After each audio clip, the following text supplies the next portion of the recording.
Hello and welcome to the Holistic Psychiatrist Podcast. I'm your host, Dr. Alice Lee, and today we have a wonderful guest, Mark Bottinick, who was the very first energy psychology therapist I ever encountered, who taught me how to do emotional freedom technique back in 2002. He's a licensed clinical social worker therapist who's been doing wonderful work. His office is in Maryland, in Silver Spring, and he has a very busy and successful energy therapy practice there. Today, we're going to talk about the technique called Empower Energy Technique, and abbreviated EET, that Mark was introduced to during the ACEP conference, Association of Comprehensive Energy Psychology. And during that conference, I was presenting on the infinite intention technique and all of its various forms. And Mark came to my lecture on that particular topic. It's been about 4 months since Mark has been introduced to this technique. And I wanted to create a podcast where the two of us can talk a little bit about Empower Energy Technique, or EET, together and see how it's working for him in his practice. So welcome, Mark. Thank you so much for being here. Can you tell us a little bit more about yourself? I started doing therapy in about 1997 and felt I needed better tools. I went to a conference and there were a couple guys in the bookstore at the conference selling thought field therapy, which I'd never heard of. And it sounded insane. Tap on acupressure points and you can make a phobia go away in 5 minutes. And I thought, this can't be true. What if it is true? And I held on to the brochure for a year. And I went back to the conference the following year.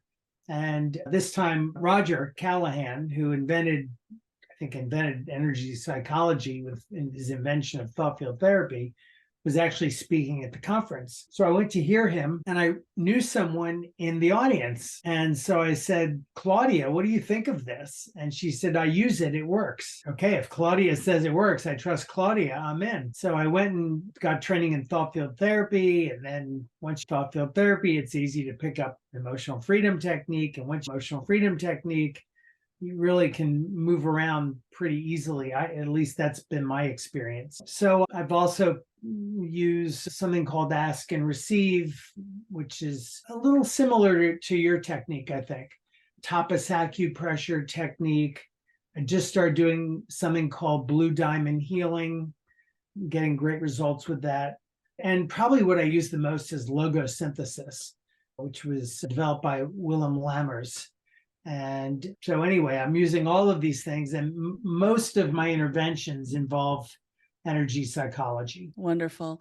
And I know that you get fabulous results with your patients. And thank you so much for that introduction. Let's just go ahead and start with what got you interested in using EET, or Empower Energy Technique, and adding it to your toolbox when you have already so many other effective techniques. I just love learning these techniques and adding more techniques to my toolbox. I'm just passionate about energy psychology. And what I really like about your technique is it's about focusing on what you want to create and then having the intention to heal anything that's getting in the way of that. So you don't need to know what's getting in the way. Now, usually I do a lot of work to prepare the person I'm working with to use your technique by eliminating the barriers that I know are in the way. So let's just take somebody who has fear of public speaking. Gee, where did this person get fear of public speaking? And it could be something like, I had a really critical mother and she was always on my case, pointing out what I was doing wrong. And I became anxious, expecting people were going to point out that I was doing something wrong. And I was anxious because that was going to help me do the right thing. If I was anxious, I'd be paying attention to myself more. So then I would use something like logosynthesis to heal all of the memories of mom saying something critical of me. and maybe the one-off memories, like the time she embarrassed me at Thanksgiving in front of everyone, and beliefs. If I relax, I'm going to screw up, and I'm inadequate, and things like that. And then behavioral software. I need to be anxious when I'm speaking to people, so I say the right thing. I need to be tense and not relax, so I don't make mistakes. So I will smooth the road with logo synthesis and possibly one of the other tools I use to try to heal these minor traumas that set up the social anxiety. And sometimes that's just enough, and the results are splendid. But it's really nice, I think, to have a tool where you can specify how you want the person to show up, how they're going to feel, how they're going to think, what attitude they're going to have, their emotions, how they feel in their body, like everything, and to essentially install that intention. Now, previously to learning your technique, if I were to do that, I would use Ask and Receive by Tom Altaffer and Sandy Radomski. And that's a fantastic technique. And I think all therapists should know that technique. I've used that one as well.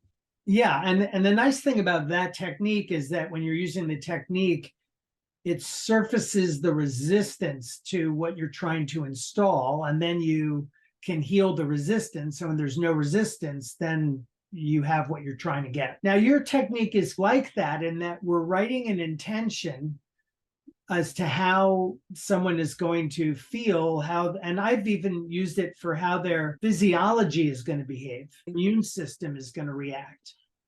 Both functional and psychological, yes. Yeah. We'll create an intention that if this comes true, it really solves the problem. So I'm thinking about the problem holistically. How are they feeling? What kind of emotions are they having? How are they feeling in their body? What kind of thoughts do they have? What's their general attitude? What are they assuming about others? How are they thinking about themselves? I'm like trying to think about the problem from all these different directions and then creating an intention that's going to solve all the problems. But create an intention that's succinct. So a paragraph, not a white paper. And then with your technique, of course, I follow the intention with the intention to heal anything that's in the way of that happening. Your technique kind of has a standard, generic, if you will, instruction for anything that's going to get in the way to be healed. And then I will add to that as necessary and specify things that I know specifically need to be healed. I'll throw that in. And so I learned this technique from you at the conference. I wanted to be supportive to you, so I showed up at your training, but I didn't know that I was going to be adding something to my tool chest that was going to be so powerful. I didn't expect it, really. But I started to use it and I was like, oh, wow, this is great. I'm helping people really make breakthroughs here. Before you share with us all of the breakthroughs you're discovering through EET, one of the things I wanted to mention that I think is different about the EET technique is that connection, that intention to connect to life energy, which is the idealized source of energy. And if you recall, during the conference, I demonstrated in the conference how you could breathe, like in the energy breaths, you can focus and breathe deeply and visualize light and all of that wonderful stuff. But until you connect to that idealized source of energy, the energy testing for that person is still staying at their baseline. But once that intention of connection to life energy is set, you can actually muscle test the person and show that now the person's energy state is much more powerful. And I think that's something that has been missing in a lot of the techniques, because it's always about setting positive intentions, but not really setting the stage by having a good energy source that will empower the healing process in a way that's different from the person's baseline energy state. And maybe you can talk a little bit about that difference, because it is, I think, in some ways introducing almost like a spiritual element to the EET that's different from just cognitive shifts. I think you're onto something. I've been studying Phil Mullen's Blue Diamond healing techniques, and he agrees with you that connecting to source can really make a huge difference. Mm-hmm. And especially for sticky problems, there's some problems that just easily disappear. And you really can get rid of the phobia in 5 minutes sometimes. But there are other problems that just really are sticky. And you can work years on trying to help somebody really eradicate something. And connecting to source might be a magic ingredient that helps someone get over that hump and get the relief that they're looking for. It's hard to know what's the mechanism of action in any of these things, right? We're working with invisible energy. The only other thing that I would say is very different about the EET technique is the clear intention to deliver the healing energies through space-time. So whether it's in the past, present, future, and also helping to heal at different levels of being, whether it's spiritual, mental, emotional, physical, or social. And I think setting the stage that you are intending to send this source of energy to whatever area that person needs in terms of levels and time is not something that often clearly gets stated in some of these other techniques. And it really does depend on the level of openness of the therapist to think that's possible, right?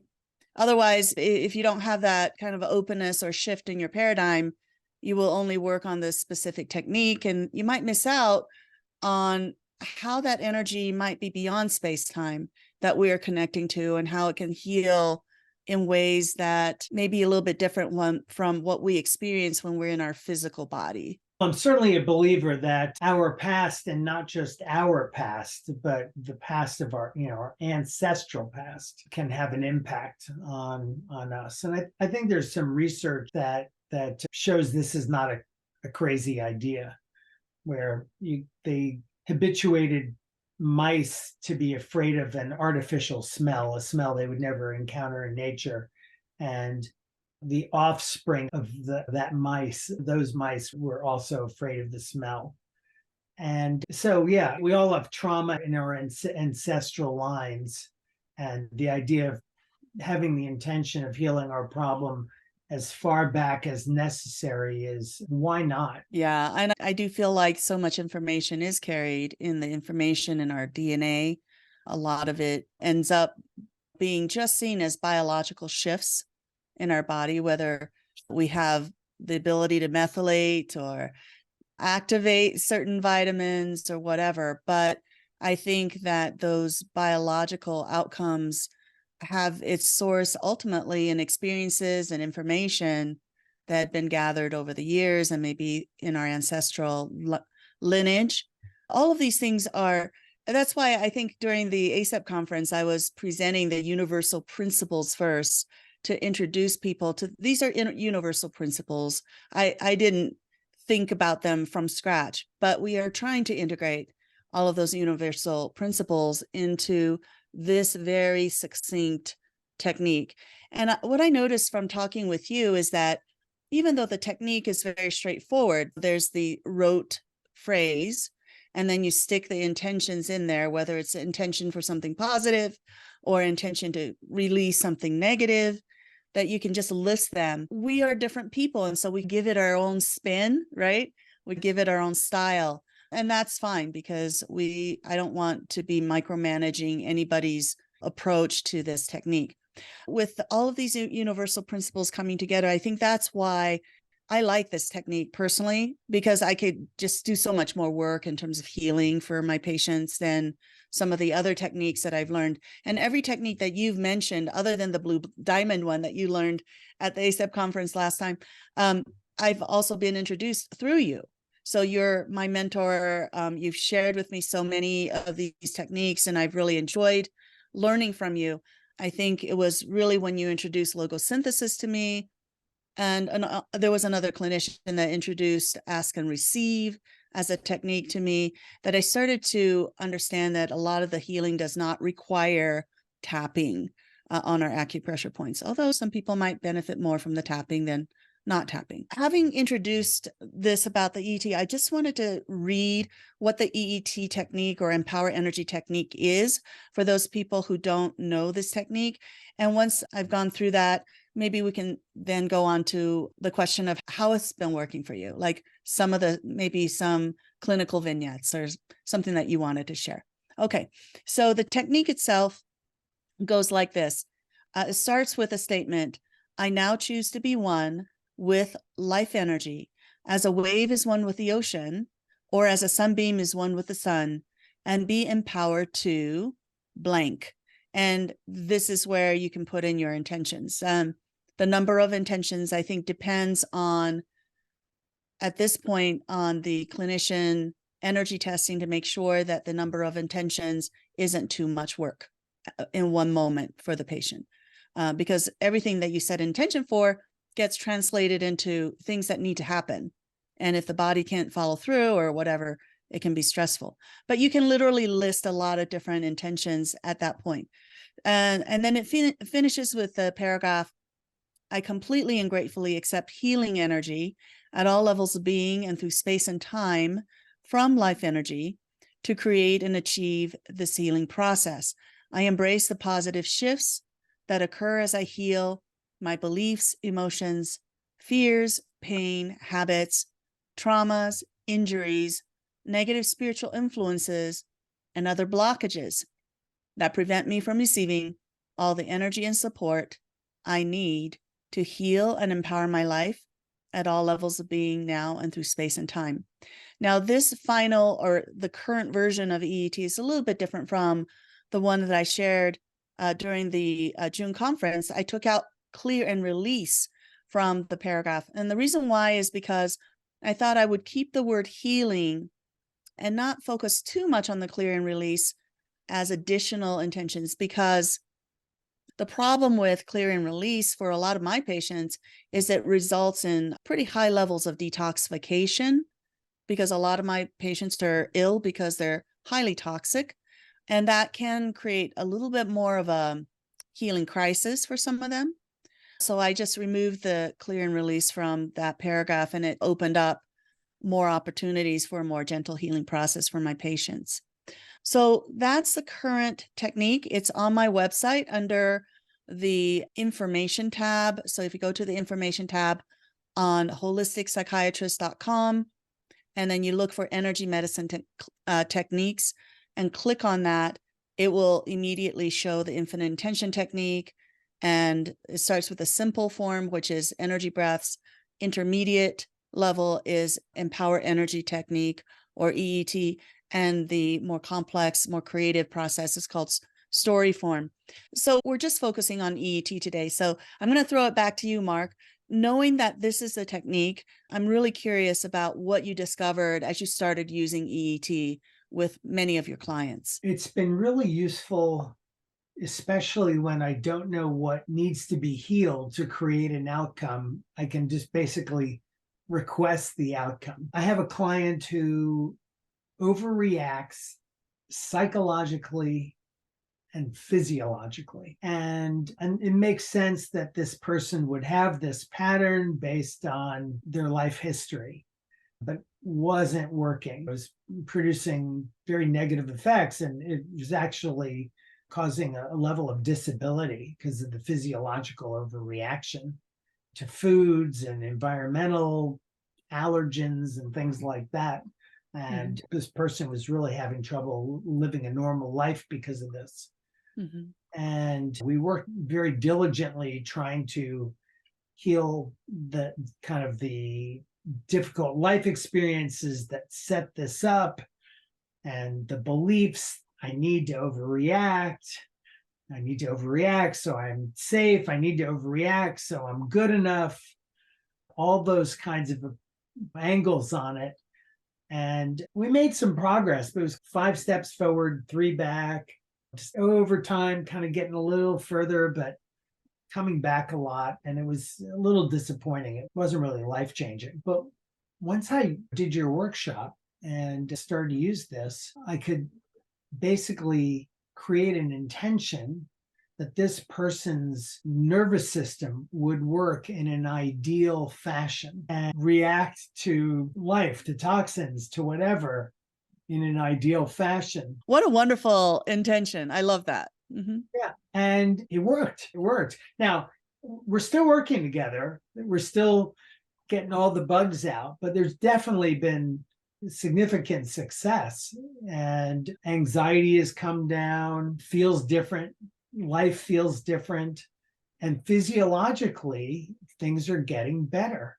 So this person was having these kind of histamine reactions to all sorts of things, and now it's not happening. So I was just thrilled about that. That's wonderful. And I'm glad that was one of your earlier experiences using EET, because I know how important it is for me when I'm learning a new technique to get a little bit of that evidence. Yeah, early kind of success to even keep using it. And you had tried so many different techniques for that man.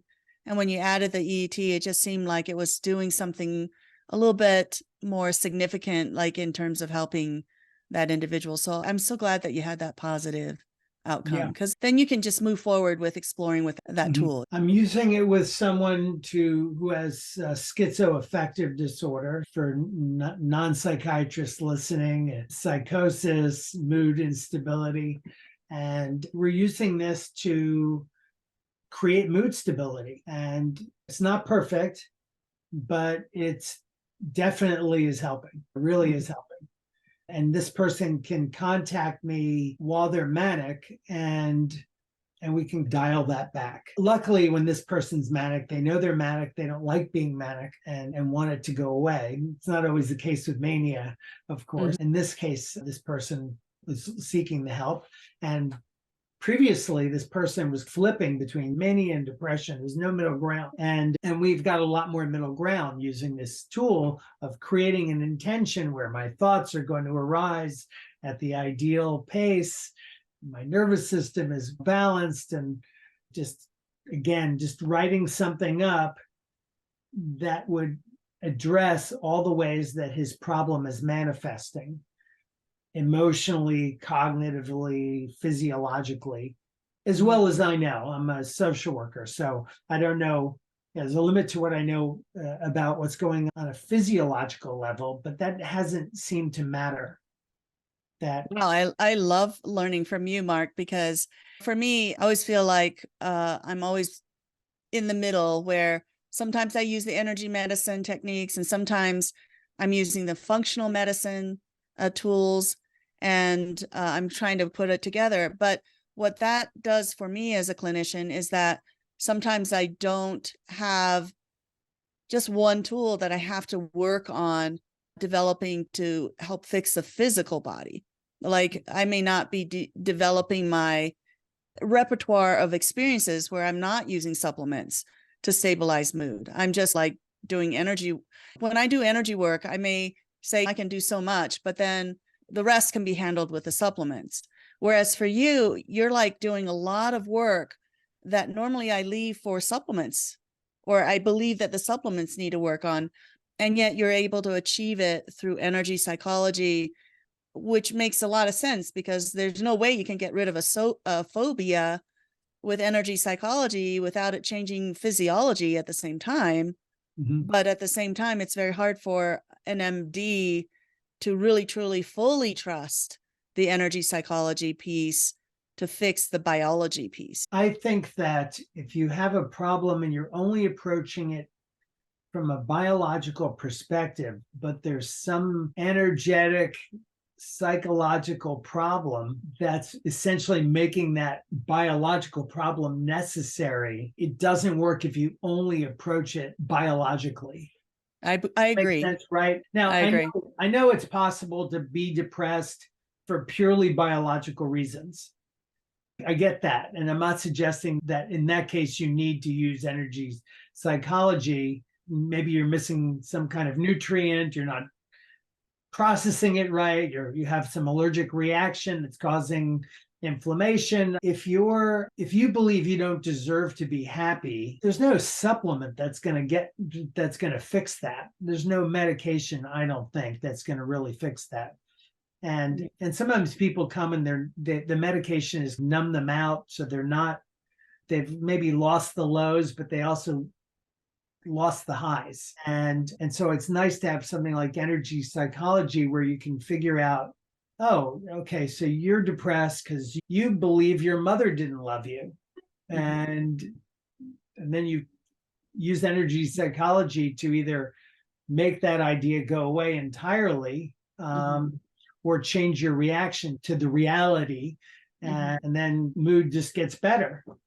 Period. I do have a question, because you are using some of these intentions to clear even memories of things. And the question is, does that cause memory problems for the individual? Are there consequences of just not remembering things? I've been doing this since 97, and I've been 5 days a week, all day. I don't dabble in this. This is all day I'm using these tools. And no one has ever said, first of all, no one's really lost a memory. Like, they don't like it not doesn't remember. It's not some kind of electroshock treatment. I can't remember what happened to me in middle school. It's nothing like that. Now, of course, what does happen is that your memories become less emotionally charged. Okay. So you can still remember I was assaulted, but when you connect to the memory of the assault, it's like a movie you saw many years ago. It does not produce fear and anger and sadness and whatever. Emotionally neutral. Okay. So having a client or a patient say, I set an intention to no longer remember whatever it is that you want. I say heal what I'm going for is healing the memories. Not that they're not going to remember. They're going to remember them. They're going to remember them, but they'll be heal the memory. They're neutralized. Okay. So you still remember. But what I was going to say is that we remember most easily emotionally charged memories, things that are like our best memories, the most fun, the fantastic ski trip, and the worst. And so if you neutralize a memory so that it is just like, it feels like a banana you ate 2 weeks ago, feels like nothing, right? Then it happened, but you do start to lose the details, because when it's emotionally neutral, it's just not as sticky. It doesn't come back into the mind so much. And so I wouldn't do this if someone had to go testify in court, because I think it could interfere with their ability to recollect details if they had to testify about it. No one has ever come to me and said, I'm angry, I don't remember getting beaten up so well. Good. That's just something I wanted to clarify. Let's see. So you gave a couple of really interesting clinical experiences that you found it was helpful for you. I was curious whether you had talked with or heard from other therapists who started to use EET, and maybe share what you were hearing in terms of their experiences using EET. There is one therapist who I became friendly with over the course of that conference, and she's beginning to implement it in her practice. She's doing work. What's it called? Psychophysio PPD. Do you know what that stands for? I'm spacing on the name. It's basically psychologically caused illness. Okay. And she's beginning to implement this, but I think a little slower than I dove in. So I'm not sure what her experience is. I remember you had texted me like the very next day after you learned EET, and you mentioned that one of the clinicians that you were having breakfast with had used it and had some good results. Oh, okay. Yeah. All right. Now I remember I did have breakfast with somebody the day after technique. I don't remember the details. But I don't know how you could not get something out of this technique. It's not hard to learn. It was really surprisingly easy, which is great, right? Because therapists graduate and they need to really be effective from the get-go. And it's great to be able to learn a tool like this and have something powerful in your back pocket from the start. It's great. Great to hear that. I used it with someone who I thought the theme was an issue with self-care. And so we created this beautiful intention that she would deeply love herself and care for herself and nourish herself and follow through on what she needed to be well. Mhm. And she had an amazing experience. She basically was visited by spirit guides. It was just Wow. she had this off the Wow. charts magical experience. Her behavior has changed. If you have someone who's got an issue with self-care, you give them the supplements and they manage to not take them, Yeah, or they don't definitely. take them on time, or Mhm. they know I should rest now, but they don't. And it's all subconscious, right? Just recently, I had an individual who came to see me. She was very distraught. She was having lots of panic attacks. She was thinking that she may have to quit her job because she wasn't functioning well at work, fainting, all sorts of serious side effects, definitely generalized anxiety. I saw her for one session, and the root things went overboard and went beyond what she could handle, and she became overwhelmed and developed a lot of these physical symptoms when there was a really significant betrayal in a relationship that she had, like a serious betrayal where a romantic relationship went south very suddenly. And so it was an emergency. I was like, if she doesn't resolve this trauma, she really literally might end up losing her job or go in the hospital. Mhm. I did EET. I muscle tested her, or did the energy testing before and after we did the intervention. I had to introduce energy medicine to her. I then tested the muscle testing before and after when she's tapping into the problem. That's another thing that I use a lot, which is have the person tap into whatever the problem is. As they're tapping into the problem and you muscle test them, they'll be weak.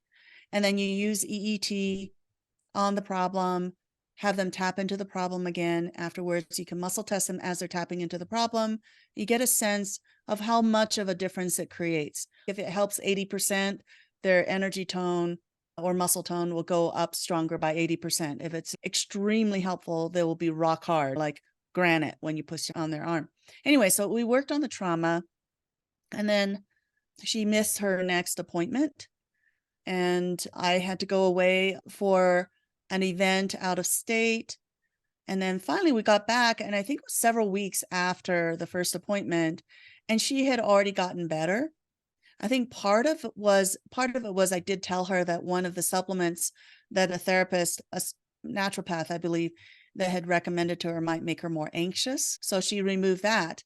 But at the same time, we did the EET. So there was maybe a contributing aspect because she was no longer taking a supplement that may be exaggerating her anxiety as well. But literally by the time I met with her the second time, which was probably a couple of weeks after our first appointment, she was already pretty stable. She wasn't having panic attacks or chronic anxiety. And in fact, my last appointment with her, which was maybe a week and a half ago, sharing with me that her boss was having a hard time because of some personal problems, and she was shouldering more responsibilities at work, and she was still able to function pretty well with all of these additional burdens at work. So I felt like that was a really great turnaround for her, because she was no longer obsessing over the trauma and feeling heartbroken and betrayed anymore. And Mhm. literally it was just like one session. So I was like really happy for her. That's great. Yeah. Let's move on to maybe some of the things that we're discovering in terms of its limitations, EET, because I wanted to maybe explore that together, share with the audience that is listening in terms of what it can't do, like some things that we have to be careful of. But it's hard to specify what are the limitations. You never know until you work with someone. I don't think if someone was suicidal and, I don't know, on a bridge, I would pull out this technique. Not that I wouldn't work with someone with suicidal thoughts, maybe not when they're in an acute state. Mhm. So I'm still figuring out what limitations there are, but my inclination is to try to use energy psychology most of the time because I get really good results Mhm. with energy psychology. Mhm. I Um, have some limitations. but you're doing a different ballpark of work than I am. You're doing biological kind of work. Do you see limitations psychologically? I was going to say, in terms of EET, I have discovered some limitations and would love to talk about some of that. So, there's one limitation that makes a lot of sense, but really wasn't as clear to me when I was working with EET at the beginning as it is now. And that is the core of EET is connecting to a really powerful energy source, life energy. And I think one of the limitations with EET is when someone has difficulty with that. So when they set an intention to be connected to life energy, whatever their idealized source of energy is, they may have difficulty with either the spirituality, or they may feel guilty, or they might feel like they'll say the words, but they really don't believe that there is such a thing as this ability to connect to energy that is ideal. I've had actually people where I would show them, like through energy breaths, that when they set that intention to connect to that perfect source of idealized energy, that they can be stronger, and yet they will still like discount it. Now that you mention it, I have a client who's an atheist. Hmm. And so I basically said, this is what's coming. Hmm. Yeah, we're going to do this and this. And I used the long form Hmm. that you taught at the conference. Hmm. And so there's that line in there about being open and receptive to receiving spiritual support and Oh, asking yes. for spiritual Hmm. support. He objected to it. Hmm. So I just dropped it. Yeah. And Yeah. I'm getting good results with him. Hmm. And he, by the way, is one of those people who advances slowly. I've been using all the techniques I have and just creeping along. We're still going slowly, but Hmm. we're faster than we were. Okay. With atheists, I think I've asked them what their idealized source of energy is, if they could speak it. And I've had one lady who was an atheist who said that she would want to call it universal force. And when she would connect to that ideal universal force, like in Star Wars or something, she was very strong. Yeah. So it made no difference what you call it. Yeah, in this case, this person actually knows a little bit about physics and the idea that there's energy out there. That was not a problem. The idea that it was a spiritual energy was the Hmm. problem. Hmm. But dropping that didn't seem to diminish the effectiveness. It is also helpful when it comes to that word to say spirituality could be defined as love, peace, joy, truth. These are all kind of spiritual qualities. And to that extent, they might, instead of connecting that word to a religious kind of Mhm. connotation. So that's one limitation I think is has to be dealt with. It's almost like if you're not connected or can't connect to that idealized source of energy, then you're back to your own battery pack of energy, and it's not quite as Yeah. powerful. Yeah. Yeah. And if you're working with someone who has a mindset, my problem is biological, period. So then they're thinking, so the therapy is just support, just going to help them feel better about their biological problem. Hmm. I had someone, I don't think he's interested in working with me because we Hmm. just have a different conception of as to why he's so depressed. And Hmm. he wasn't so interested in exploring these non-biological possibilities. That's also a limitation. And it rules out almost all of energy psychology Hmm. because this person at least was thinking the answer is in a medication. It's not beliefs, it's not memories. It's a they bought the it's a chemical imbalance. They bought that hook, line, and sinker, and that they're sticking to it. Thank you for bringing that up. I think that it brings up the second limitation that's a big one, and that is the more the technique is relying on the mindset. For example, EFT, emotional freedom technique, half of it is intentions, but the other half is tapping. There's actually a physical interaction happening at the skin level and the neurobiology of acupressure points.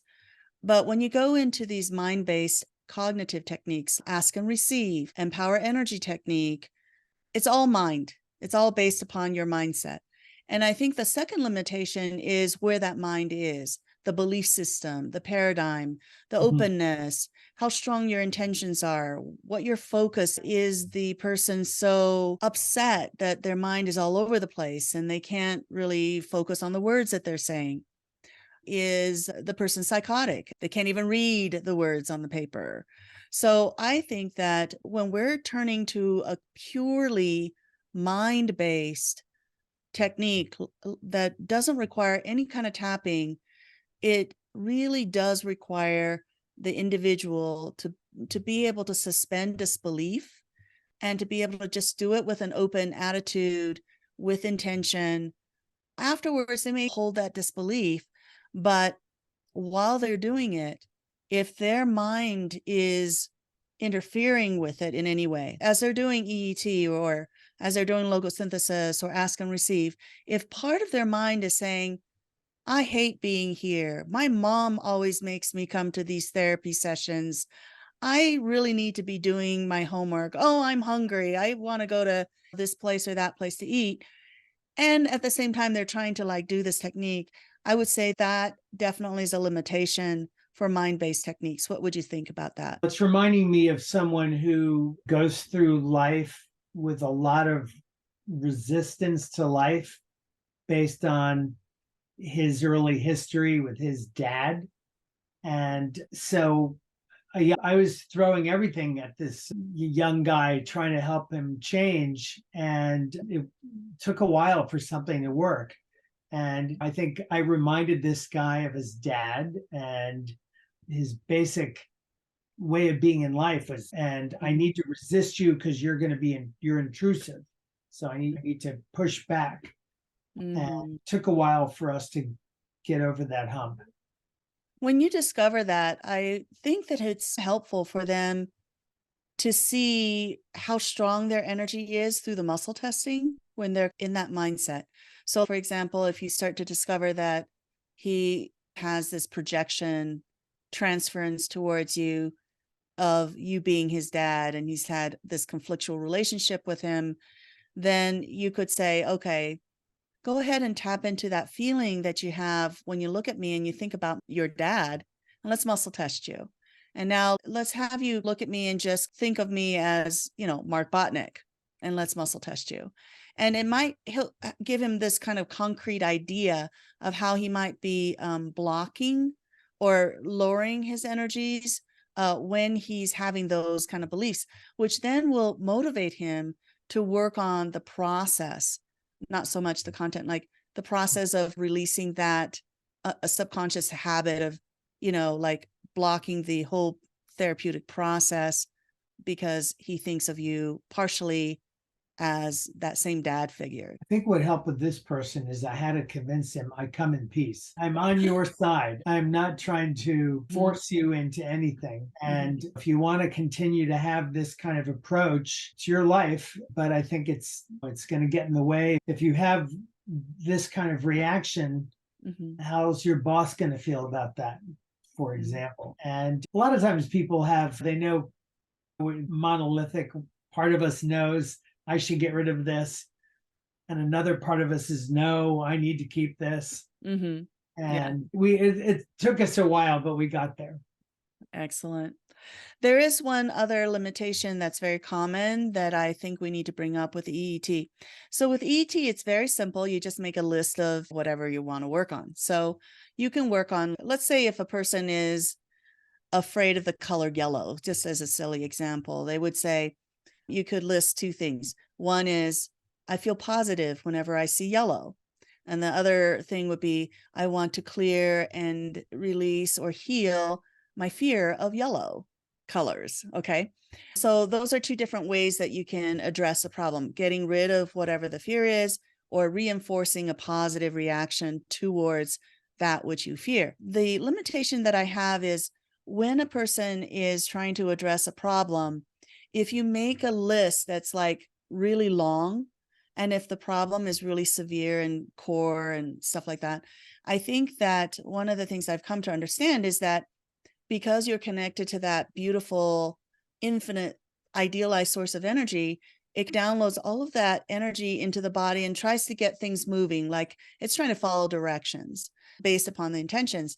So the energy's all there and it's working. But if the biology's not there, if the amount of work required to fulfill all those intentions is basically too much work all at once, I do feel like the person might notice more stress during the healing process. So one of the things that I've done is I'll list a bunch of things and then I'll do my energy testing and see, is this an appropriate amount of work today for the patient, or is it too much work for the individual to try to shift for today? Will it cause a healing crisis that would be difficult for them? So if the energy testing is saying this list of stuff that you've created for the individual gets a green light, a thumbs up, and you can work on this whole list and it's not going to be too much work for that individual, then I will go ahead and do it. If some of them are too much, then I can go down the list and kick out the ones that are maybe too much of an expectation for the body to shift and change. So that's another thing that I've discovered with my energy work, because when you set intentions, that's the energy level. It then cascades into biological shifts and changes. Yeah, I agree. I think I just instinctively choose one little thing, maybe not so little, but I'm not trying to heal everything at once. If I'm helping someone with social anxiety, I'm not also trying to help them with their depression because their dog died and their anger at their boss, and choose one thing. And this is the thing we're trying to make happen. I'm going to feel, for example, with social anxiety, I'm going to feel really good when I meet people, feel comfortable in my body, assume goodwill. And I want to heal anything that's going to that would interfere with that. All the memories of being bullied in middle school and my mom's criticism and anything else that I don't know about that's interfering with me having this. Yeah. Yeah. And then what I expect is the next week, they're going to say, wow, I noticed a difference. And I'm not having that recurring thought. Now, I'm feeling unblocked. Now I'm working with someone who has been working at a high level in business for quite a while, but there's been like a ceiling. He's been blocked by himself. And he got up and he's now really taking steps he's never taken before to be a rainmaker in his business. Wow. And we were using other techniques to try to get rid of things that were in the way. And we made incremental progress along the way, for sure. Very significant progress in helping him be less anxious. But even though he was not as anxious, he still wasn't as powerful as he wanted to be. And then we did your technique, EET, and something really shifted. Wonderful. Do you have any other final statements or things that you want to share with the audience before we finish up our podcast today? If anyone's new to energy psychology, first of all, skepticism is expected, right? And this stuff sounds out there. At least it sounded totally out there to me when I heard it. Me too. Yeah. And it was out there even as I was using it. I probably used it for 3 years, seeing really good results, but thinking it's coincidence. It can't be tapping. How could that have gotten rid of her fear? But I really would encourage people who maybe have been doing traditional talk therapy and have not gotten the results they want to look into energy psychology. It can be a game changer. And you can use it on really subtle things, just little things that create our behavior and create our feeling. I was in a bit of an unpleasant mood. And why am I in an unpleasant mood right now? And I'm upset because I've got 3 dogs and they've destroyed the backyard and I want to have grass and they're going to track mud in. When my kitchen needs to be redone and we don't have the money for it. And I had why do I need to? Right now, my life is where I wanted it. 5 years ago, I wanted to be here. So now I'm here, but it's still not good enough. Oh, that's interesting. So I think I have a program, software that tells me that if there are things in my life that I'd like to change, I need to be unhappy so that I will know that I need to change them. And I'll be motivated to work on them. I couldn't just be happy because then nothing would get better. So I always have to be unhappy so that I can always be making things better. I think a lot of people are running that program. And I used logo synthesis on that. And really, it was a really big shift. Wonderful. Yeah, really, a really big shift. Yeah. So now I'm like, look out in the backyard and I'm like, yep, yeah, the dogs tore up all the grass again. I don't need to be in an angry and in an unpleasant mood just because of that. And so I have more acceptance. So to anyone who wants to accelerate their healing and to achieve greater professional success, this can be really a fantastic tool. And you can I taught it to teenagers who use it on their own. I've had grade schoolers learn how to use energy psychology on their own to make changes. And because it is powerful. it's literally that simple. I'll mention my website. If anyone is in Maryland and wants a consultation, it's getbeyondtalk.com. Getbeyondtalk.com. Wonderful. If I hear from anyone, I'm happy to set up a consultation. They're actually surprisingly long because I love talking about this stuff. So I'll hear what their situation is, and then I'll say, oh, do you have any idea how that came to be? Oh, you went through that. Okay, so if we work together, I would recommend we use energy work to heal these memories and these beliefs and these kinds of things that got set up from this experience that you had, which is producing this stuff in your current life that you don't want. And you can almost always find the correlation with your current unhappiness. There's usually stuff in the past that if it didn't cause it, it's complicating. So your boss might actually be a jerk, but you can't speak up to him because of what happened with your dad. Oh my goodness. Yes, of course. So you have to heal this. You can't call me at 11 o'clock at night and talk to me about work. Yeah, exactly. But you learned you couldn't do that because your dad would have gotten too angry. And if you heal this, then this becomes easier to deal with. Exactly. So for those people who want to reach Mark, it's getbeyondtalk.com.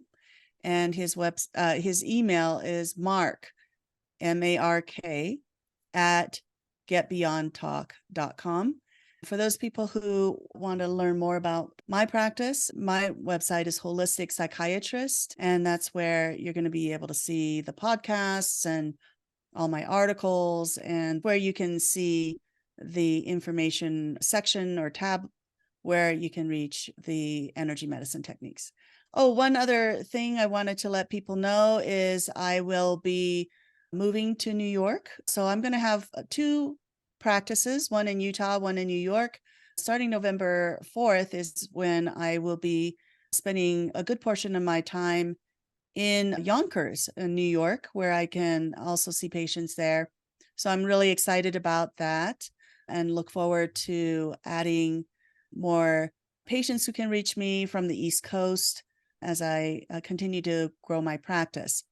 So for today, I want to thank you. And I really appreciate all of the people who have listened to this podcast. I'm so glad that you've taken the time to learn from Mark and I about EET and some of the other energy medicine psychology techniques.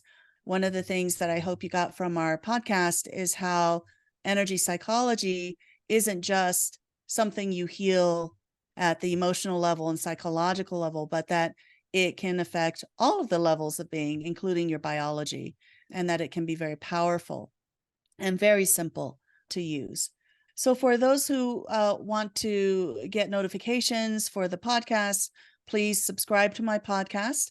And also please go to my website anytime you need more insights. Subscribe on my website for more holistic articles that will come out on a regular basis.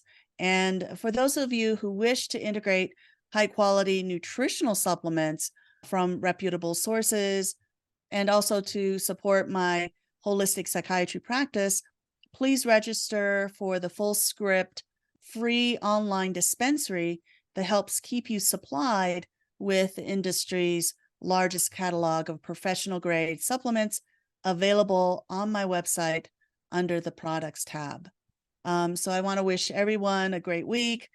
Please come back for more stories and insights the next time I create a holistic update or a podcast. So thank you very much for joining me. Thank you, Mark, once again for being here on our podcast. All right. Goodbye, everyone. Thank you so much, Alice. Really appreciate it. Great talking to you. Oh, thank you so much, Mark. And hopefully we'll have you back on our podcast in the future as well.